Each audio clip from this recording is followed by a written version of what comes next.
Mga mahal na kapatid, sana po ay pakinabangan natin muli ang leksyon na ating pag-aaral.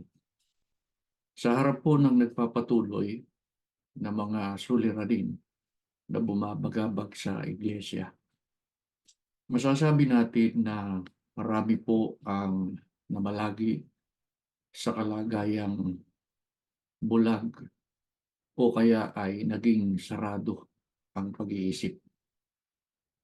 At ang lalong nakalulungkot, sa panig po ng maraming mga kabataan, ng kanilang mapansin, ng kanilang maramdaman na may mga kakaibang nangyayari sa iglesia, ay ipinasya nila na ilayo ang kanilang sarili sa mga bagay na may kinalaman sa iglesia.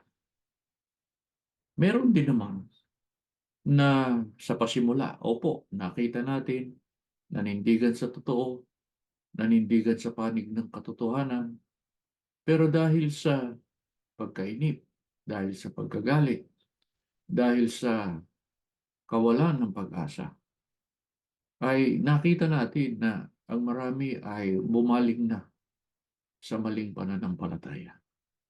Kaya na itatanong tuloy ng iba, bakit nangyayari ang mga bagay na ito? Bakit marami ang nagsawalang kibo na lang, nagpikit mata na lang sa totoong nangyayari sa iglesia? Na itatanong din ng iba, bakit mayroong mga nagawang labagin at baliwalain ang mga tunay na aral, ang mga tunay na doktrina na siyang pundasyon ng tunay na pananampalataya. Kaya ang una nating tanong ay, dapat ba nating ipagtaka kung merong namalagi o nabulag muli, na malaging bulag ang mata, bulag ang isip, sarado ang isip sa harap ng mga pangyayari sa iglesia sa kasalukuyan?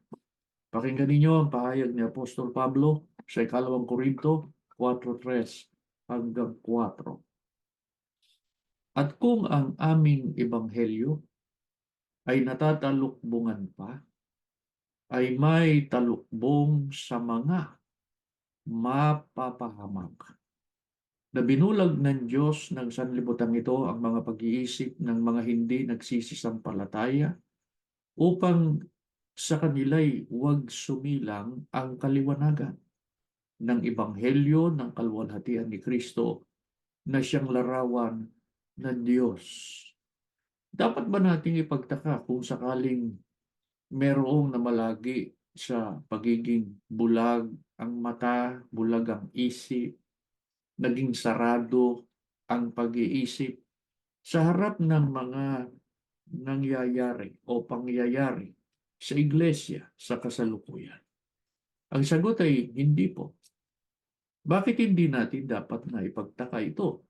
Sapagkat sadyang meron talagang binulag ang isip, binulag ni Satanas ang isipan.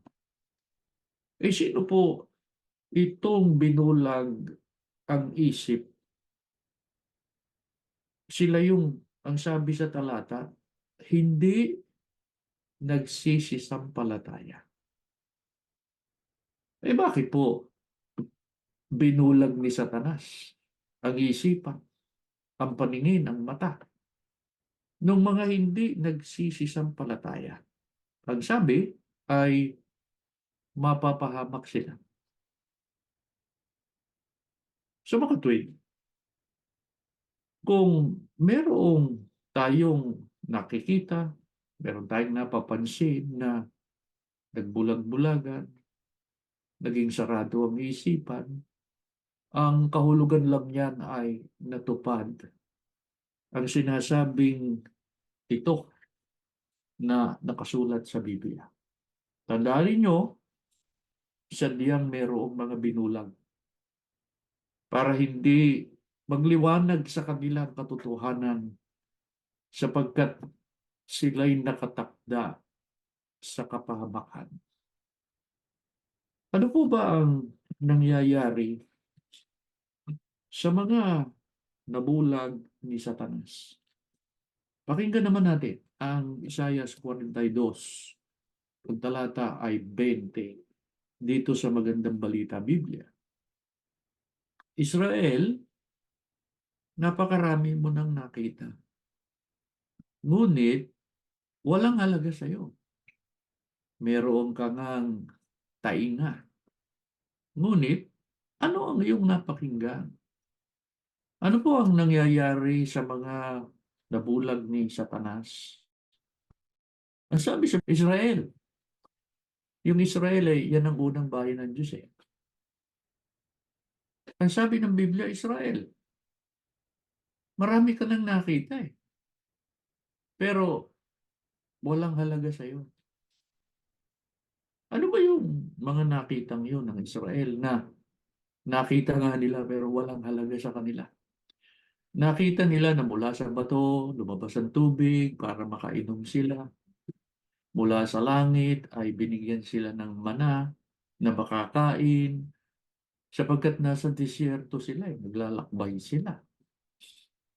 Nakita nila na pagkaaraw ay mayroong ulap na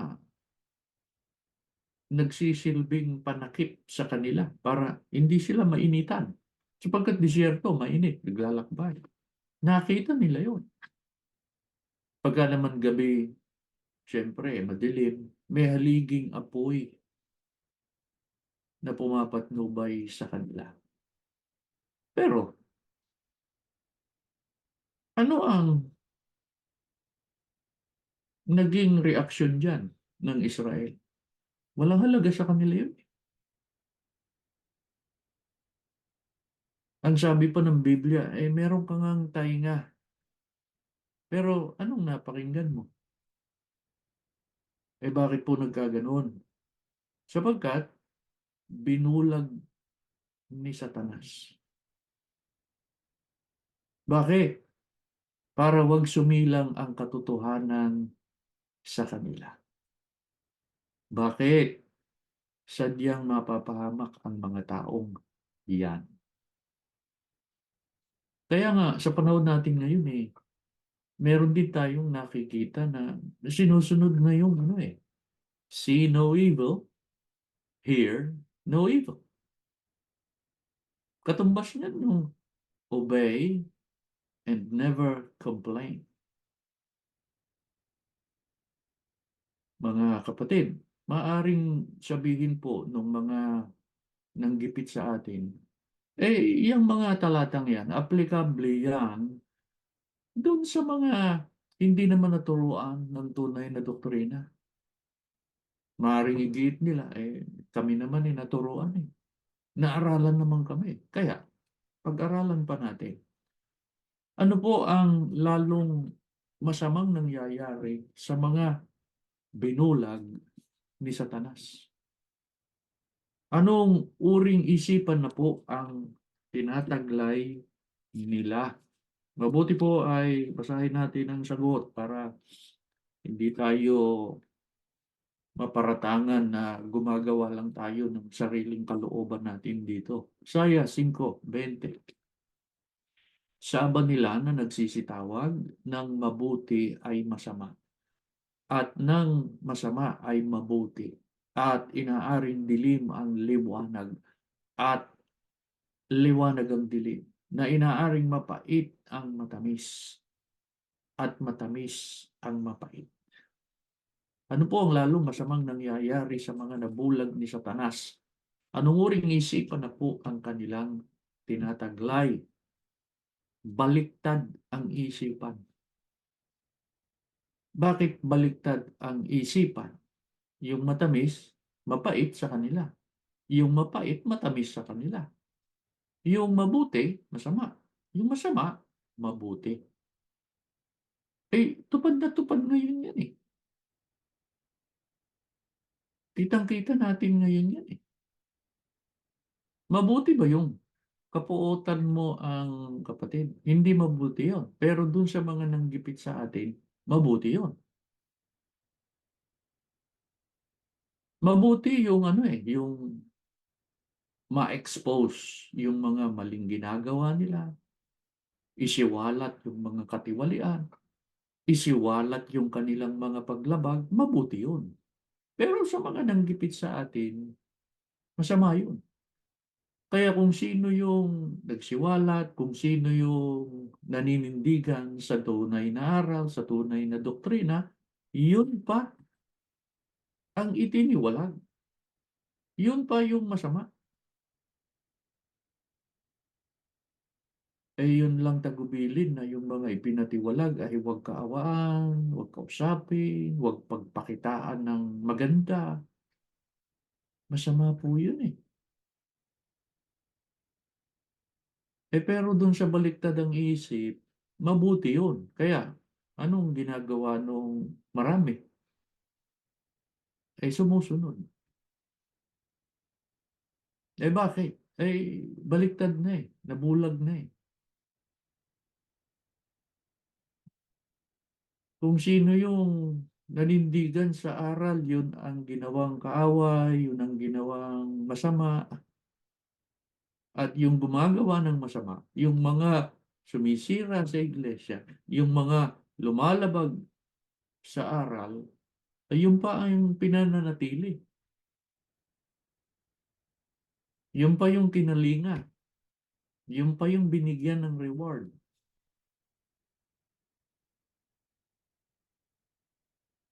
Mga kapatid, ano kaya ang dahilan? Bakit sa kabila ng katotohanan, ang iba ay, opo, nadoktrinahan, naturuan, pero nabubulag ulit? Pakinggan po ninyo.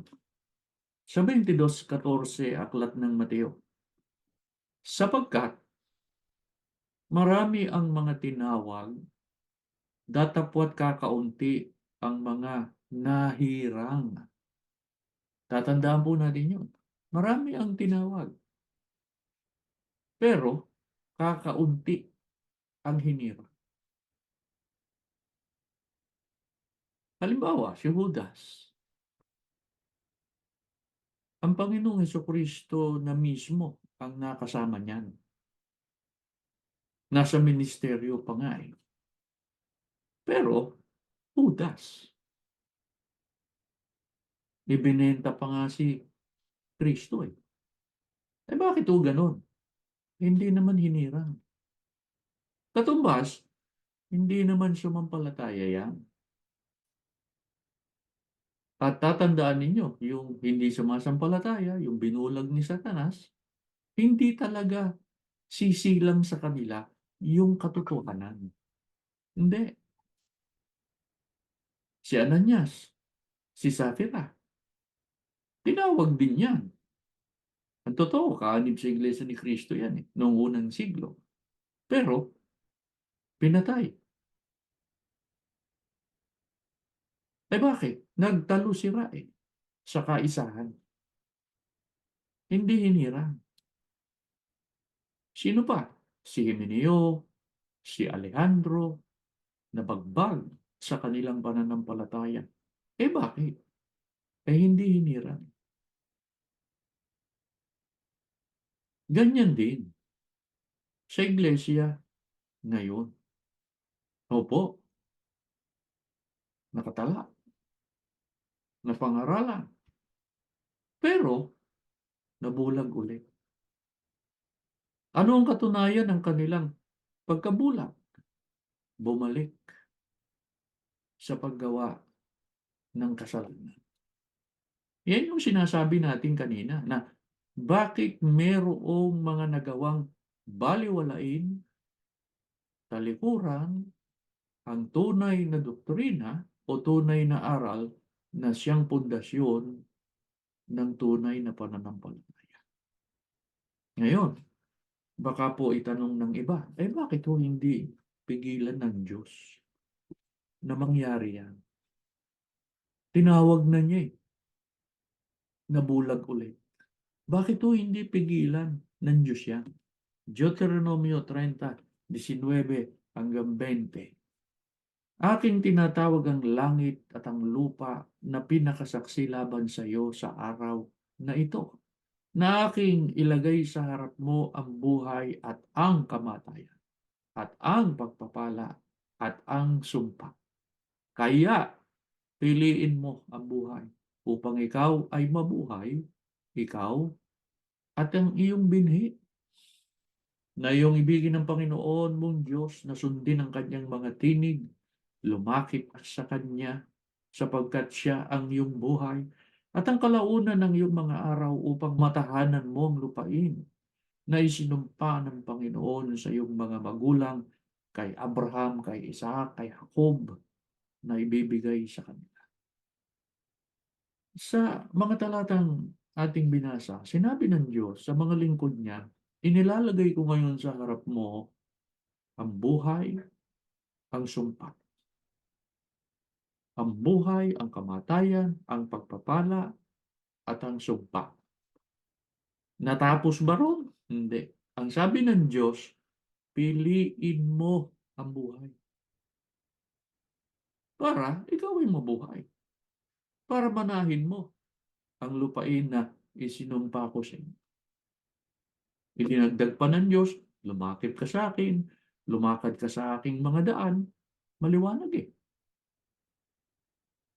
Pero, mga kapatid, tatandaan ninyo, gagawin natin yan ng buong puso. Hindi tayo pipilitin. Kaya hindi pwedeng sabihin na walang pakialam ang Diyos pala. Hindi. Itinuro na nga niya kung anong pipiliin natin Pero gagawin natin yan ng buong puso natin. Kaya, mga kapatid, napakahalaga na manindigan sa tama. Mahalaga na manatili ka dun sa tunay na aral. Sapagkat pagka nananatili ka sa tunay na aral, yun mismo ang patutuo na hindi ka kayang bulagin ni Satanas. At marami sa mga nanindigan ang ganyan ang katangian. Hindi sila papayag. Hindi sila sasama sa katiwalian. Hindi sila sasama sa mga kasamaan. Lalong hindi sila sasama sa mga tatalikod at magbabaliwala sa mga aral ng Diyos. Ano pa ang isang dahilan, mga kapatid, kung bakit may mga tinawag pero nasa kadiliman pa rin, nabulag pa rin? Aklat ng Mateo 5:14-16. Ganito po ang pahayag.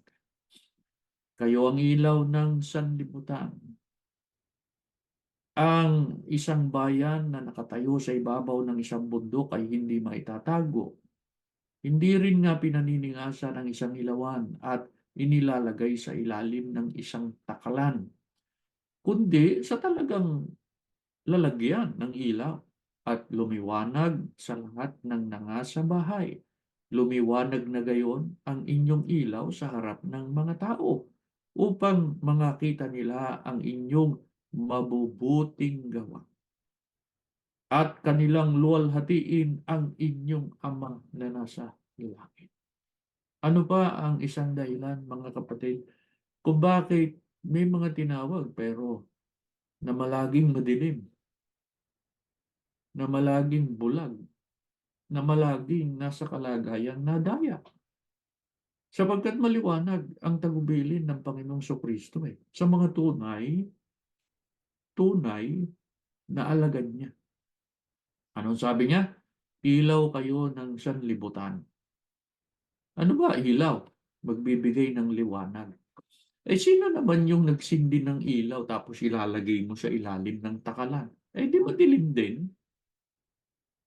Ano ang katunayan ng pagiging ilaw ng sanlibutan? Ang sabi ng Panginoong Kristo, lumiwanag na gayon ang inyong mabubuting gawa. Ano po ba mabuti? Yung salita ng Diyos. Kaya pagka umiibig ka sa kapatid, naglilingkod ka sa Panginoon, mahal mo ang iyong kapatid, katunayan ng mahal mo ang Diyos, lumiliwanag ka eh. Pagka sinusunod mo yung tunay na doktrina, yung aral na tinanggap mo mula sa tunay na sugo, nagliliwanag ka eh. Pero pagka yan ay tinalikuran mo na, pagka yan ay binaliwala mo na, niyakap mo na yung ibang pananampalataya, niyakap mo na yung ibang aral na hindi naman sugo ang nangaral, ay madilim ka. Nabulag ka uli. Mga kapatid, ano ba ang katunayan? Alin ba yung liwanag? Mabuti po ay basahin natin yung talata ng Biblia. Baka kasi sabihin, kayo lang may sabi na yung liwanag ay tunay na aral. O ito po, awit, 119, 105. Ang salita mo'y ilawan sa aking mga paa at liwanag sa aking landas. Malinaw yan. Ang sabi, ang salita mo, ilawan o di liwanag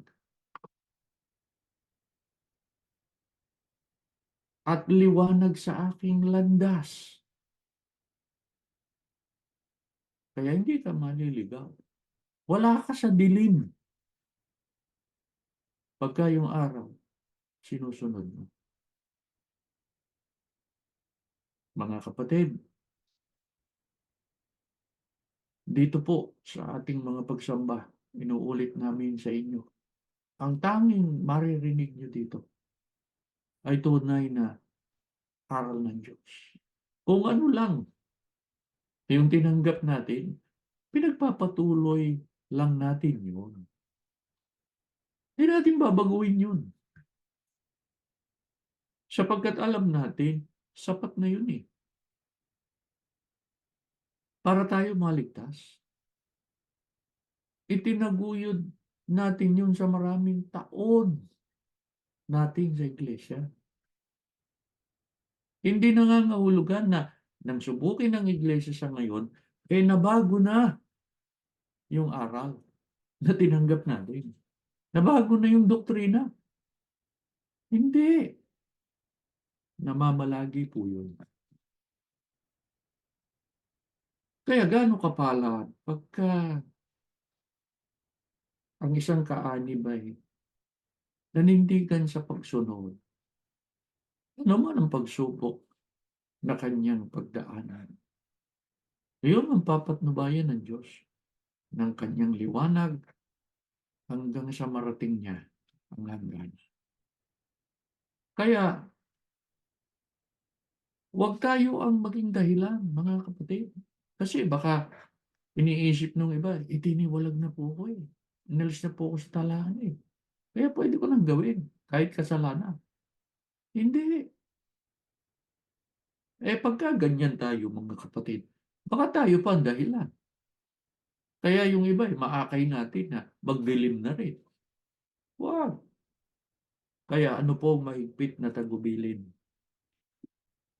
ng mga apostol sa mga tunay na iglesia ni Kristo para huwag silang maging dahilan, huwag silang maging kasangkapan na yung kapatid gumaya na rin na gumawa ng masama, kundi maging kasangkapan sila para ang iglesia nito makabalik sa kanyang tunay na kalagayan.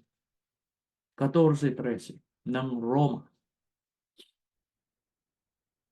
Huwag na nga tayong mangaghatulan pa sa isa't isa, kundi bagkus ihatol nyo ito. Nang sino man ay huwag maglagay ng katitisuran sa daan ng kanyang kapatid o kadahilanan ng ikararapat. Huwag. Huwag tayong maging dahilan para tayo madapa, para tayo mapigilan, makarating sa hangganan ng paglilingkod na ito. Wow! Kaya, sa lahat po ng sumasamba ngayon, magsama-sama tayo sa pagsunod, sa paninindigan. Kaya nga tayo may mga pagsambay para tayo magabayan sa totoo, sapagkat ang gusto natin, makamtan natin yung pangakong kaligtasan. Bakit po dumaraan tayo sa ganitong kalagayan ngayon? Napakabigat ng pagsubok naman po, kapatid. Hindi kami magsasawang ipaalaala sa inyo. Dinadalisay na tayo ng Diyos eh. Kailangan mangyari ito eh. Mga kapatid, isipin nyo itong mabuti. Marami na tayong pagsubok na napagdaanan eh. Ang iba talagang mabibigat na pagsubok. Ibig sabihin, pasado na tayo doon. Nalagpasan na natin yun. Itong nangyari ngayon, iba ito. Ito yung sinasabi sa hula na daraan kayo sa apoy. Pagka-apoy, makakapaso yun. Mahirap yun. Pero bakit daraan ka dyan? Para malaman kung talagang tapat, dalisay ang iyong pananampalataya. Bakit kailangang dalisay? Sapagkat walang karumal-dumal na makatatahan sa bayan mo. Mga kapatid, hindi natin sinasabi na lalo kami na mga nangangasiwa sa inyo. Baka kasi isipin ninyo ay, madali hong sabihin yan. Mahirap talaga. Pero wala tayong magagawa eh. Yan ang paraan ng Diyos eh. Hindi natin pwedeng baguhin yan. Hindi natin pwedeng tutulan yan. Kaya, ang gawin natin sa tuwing tayo ay nananalangin sa Diyos, pagmakaawa natin na huwag niya tayong pababayaan. Tulungan niya tayo. Lagi niyang ibiyaya ang lakas sa atin sapagkat hindi natin lalo na sa panahon ng mga mabibigat na pagsubok kamukha ngayon. Ipagmakaawa natin sa Diyos na huwag niya tayong bibitiwan. Sabihin natin sa Diyos, alalahanin mo ang aking sambahayan, Ama, ang aking asawa, ang aking mga anak. Taguyod mo kami hanggang makamtan namin ang iyong mga pangako. Mga kapatid, manalangin kayo saglit. Binibigay namin ang pagkakataon sa inyo. Pagpalain kayo ng Diyos. Abutin niya kayo ng kanyang kapangyarihan. Tumayo kayo, tayo mananalangin. Ama namin Diyos, na makapangyarihan sa lahat. Habang tinatanggap namin ang iyong mga salita, naalaala namin ang aming kalagayan sa mundong ito. Muli naming nagunita, O Diyos, na kung kami man ay nakapagpatuloy, ito'y habag mo sa amin. Naghimala ka sa aming buhay. Ama, Salamat sa iyong kabutihan. Wala kaming maigaganti. Wala kaming maitutumbas sa lahat ng ginawa mo sa amin. Panahon na po ng pagdadalisay, sumasampalataya kami, malapit na paghukom. Ikaw ang nakakaalam kung ilan ang maliligtas. Amang Diyos, inihiling namin sa iyo. Bigyan mo kami ng pagkakataon. Isama mo po kami sa magmamana ng ipinangako mong buhay na walang hanggan. Opo, mapagkulang kami, mapagkasala kami. Pag nakikita mo sana kami, Ama, nagsisikap makasunod sa iyo. Patuloy mo kaming linisin. Bigyan ng pagkakataon. Kami makapanumbalik pa sa iyo. Makatapos kami ng takbuhin. Naalaala namin ang aming mga mahal sa buhay, ang aming magulang, aming mga kapatid, ang iba'y namayapa na. Nakita namin, naging tapat sila sa iyo, lalo ng aming mga magulang. Ama, loobin mo, gayon ang maging kapalaran namin.